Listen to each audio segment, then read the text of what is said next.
नमस्कार, मैं professor Narendra Kumar Pandey, physics department, Lucknow university से आपसे बात कर रहा हूं। और आज मैं अपने लेक्चर सीरीज का लेजर के ऊपर में जो लेक्चर सीरीज मैंने शुरू की है उसका 7वां लेक्चर आपके सामने पेश करने जा रहा हूं। और ये 7वां लेक्चर का जो टॉपिक है वो है 4 लेवल लेजर सिस्टम। तो मैं अपने इस लेजर लेक्चर सीरीज के 7वें लेक्चर में आप सबका एक बार फिर से स्वागत करता हूं। ना एक 4 लेवल लेजर सिस्टम होता क्या है, एक इसको थोड़ा हम पहले एनर्जी लेवल डायग्राम से समझने की कोशिश करते हैं।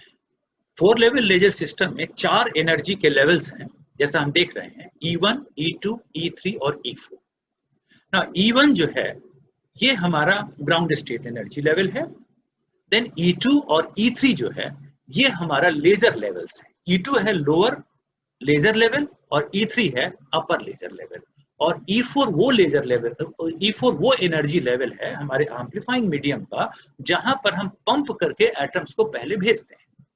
E4 हमारा लेजर लेवल नहीं है और E1 भी लेजर लेवल नहीं है। हम सबसे पहले एटम्स को पंप करके E1 से E4 में भेजते हैं ना। E4 का जो लाइफ टाइम है एटम्स का उसमें बहुत शॉर्ट होता है और इसलिए रैपिड ट्रांजिशन उनका होता है वहां पर पहुंचे हुए एटम्स का, और एटम्स इमीडिएटली अपर लेजर लेवल E3 में पहुंच जाते हैं। E3 एनर्जी लेवल जो होता है ये एक मेटा स्टेबल एनर्जी लेवल होता है, यानी एटम्स यहाँ पर आकर के कुछ समय तक रुकते हैं, उनका एक life time, finite life time यहाँ पर।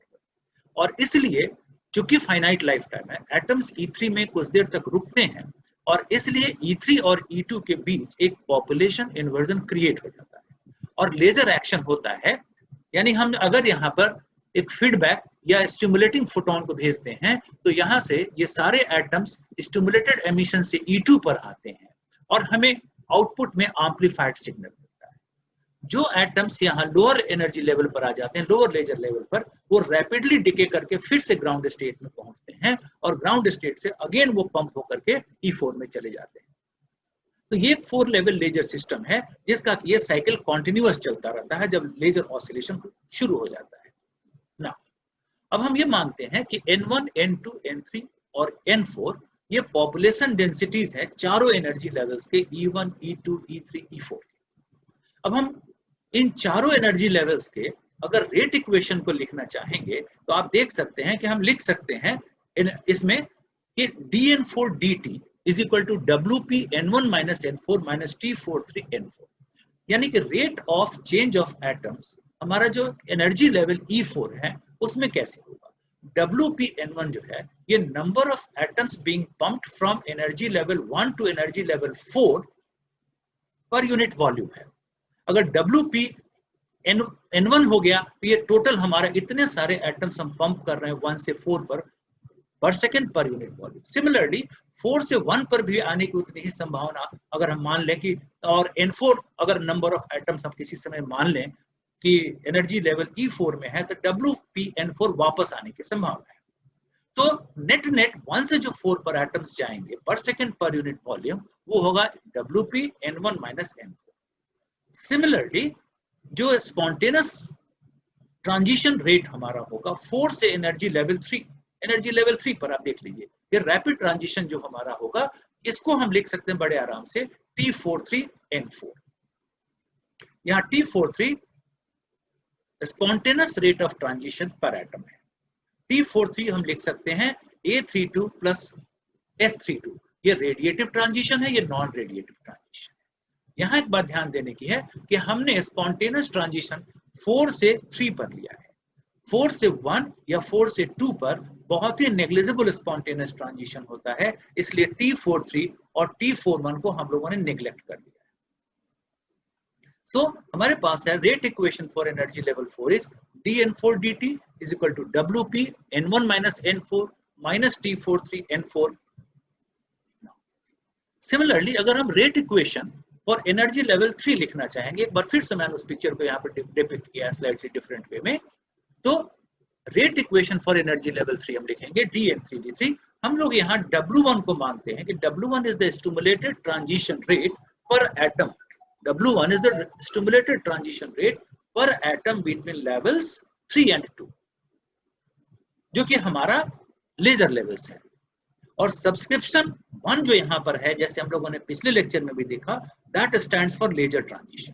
तो naturally dn3 dt we can write at W1 N2 minus N3 plus जो हमारा 4 से 3 पर आया था वो 3 के लिए पॉजिटिव होगा, T43 N4, और 3 से जो 2 पर हमारा स्पॉन्टेनियस ट्रांजिशन आएगा, that we can write as T32 N3। So rate equation for energy level 3 is dn3 dt is equal to W1 N2 minus N1 plus T43 N4 minus T32 N3।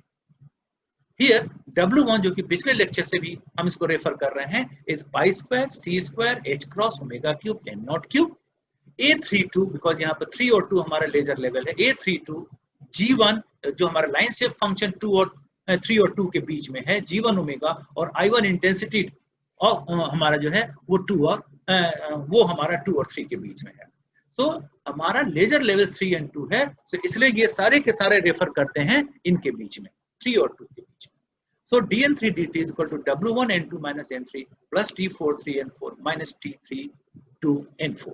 Now, इसी तरह से यहाँ पर G1 omega हमने define कर दिया, line से function for transition, function from for transition 3 to 2, I1 is the intensity of radiation at frequency omega is equal to E2 minus E1 by H cross, and T32 is A32 plus S32, similar way.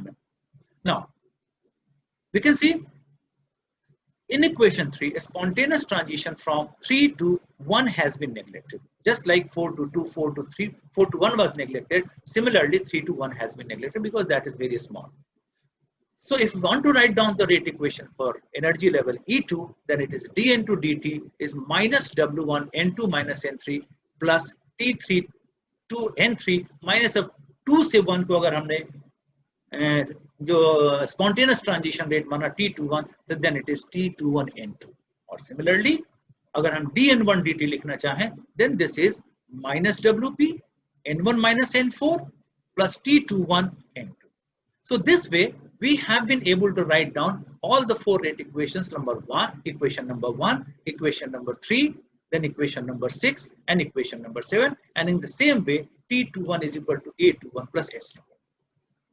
Now this is a 4-level laser system, so N will be equal to N1 plus N2 plus N3 plus N4. And again, just like previous cases, under steady state condition, we have dn1 dt is equal to 0, dn2 dt is equal to 0, dn3 dt is equal to 0, dn4 dt is equal to 0. So if we have dn4 dt is equal to 0, then from the expression number first, dn4 dt is equal to 0, right hand side will become 0, and therefore we can write down, and from this expression n4 by n1 can be written as wp by wp plus T43. So we have finally equation number 10, dn4 dt is equal to 0 से हम निकाल सकते हैं n4 by n1 equal to wp by wp plus T43। Now चूंकि energy level 4 से 3 पर बहुत ही rapid transition होता है, relaxation rate is very high there, तो हम लिख सकते हैं कि rate of spontaneous transition T43 is much more greater than the rate of pumping per atom. So T43 is much more greater than WP. So you can see in the denominator, you can see, so we can write down N4 is much more smaller than N1. क्योंकि denominator में T43 is much more greater than WP and numerator is only WP. So we can easily infer N4 is much more smaller than N1. That is, the number of atoms in E4 will always be very small, because the moment they reach over there, they will immediately go by rapid transition to energy level E3. So now let us use approximations like 11, this one, in equation 4, 6 and 7. We have seen equation 4, 6, this is equation 4, 6 and 7. So we use all these equations and approximation 11, then we will get an expression like this. Now mind it, since E4 is not a laser level, E3 and E2 are laser levels, so population inversion will be N3 minus N2. So a little calculation from the previous equations will show that N3 minus N2 by total N. is WP T21 minus T32 by WP T21 plus T32 plus T32 T21 plus W1 2P plus T21. That is expression 12. So this is what we are getting as the population inversion.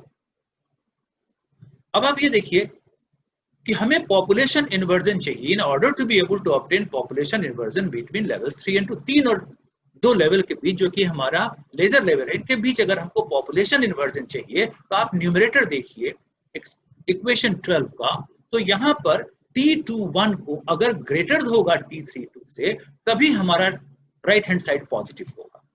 So naturally for net positive population inversion T21 must be greater than T32, यानी rate of spontaneous transition from lower laser level 2 to ground state 1 must be greater than the rate of transition, spontaneous transition from 3 to 2, upper laser level 3 to lower laser level 2. Now, if we assume T21 is much greater than T32, in the expression 12, T21 should be greater than T32 for a positive population inversion. But in case if we suppose that T2 is much greater than T32, then in the numerator you can see in expression 13, this we can neglect, so we are left with WPT21, and in the denominator T32 is again neglected. So if we do this expression, what do we get? N3 minus N2 by N is equal to WP T21 by WP plus T32 T21 W1 2WP plus T21, that is expression 14. अब थोड़ा यहां देखना है, इसको हम थोड़ा पहले एक डिवाइड कर देते हैं WP T plus T32 into T21 से, यानी जो हमारा पहला टर्म डिनोमिनेटर में है इससे हम ऊपर नीचे डिवाइड कर देते हैं. What are we left with?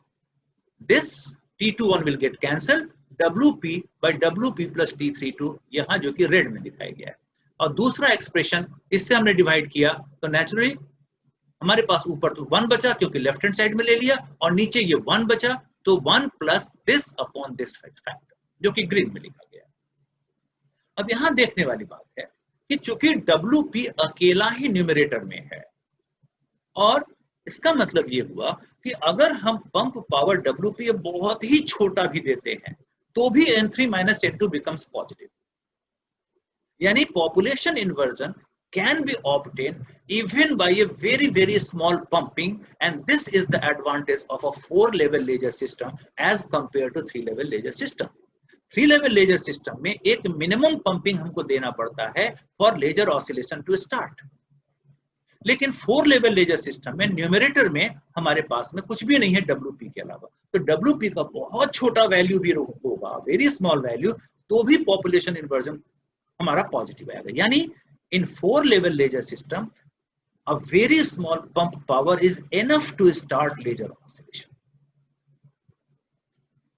Now, the factor in red in equation which is independent of W1. अब देखिए ये पहला वाला, यानी अगर स्मॉल इंटेंसिटी के लिए बात करें तो W1 में ये I1 इंक्लूडेड है. For small intensity, this in the denominator is negligible, so we are left with this. So what happens? You can see the factor in red is in equation 15, which is independent of W1, gives a small signal gain coefficient, just like that we have discussed in the 3-level laser system already.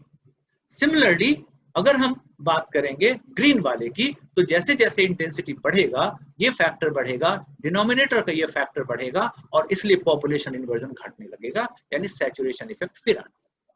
यानी basically क्या है, phenomenon finally वही होगा कि भाई अगर small gain है तो एक्सपोनेंशियली राइज करेगा, और गेन अगर बढ़ने लगा तो वो सैचुरेशन पर पहुंच जाएगा. और 4-level का एडवांटेज 3-level पर सिर्फ इतना है कि even a small pump power is enough to start laser oscillation. That is the advantage. And just below the threshold for laser oscillation, we can write down delta n by n is equal to WP by WP plus T32, जो कि हम लोगों ने पहले यहाँ देखा था, expression 10. So that is about the 4-level laser system as compared to the 3-level laser system. Thank you very much for your kind attention. And here is my YouTube link that you can always visit.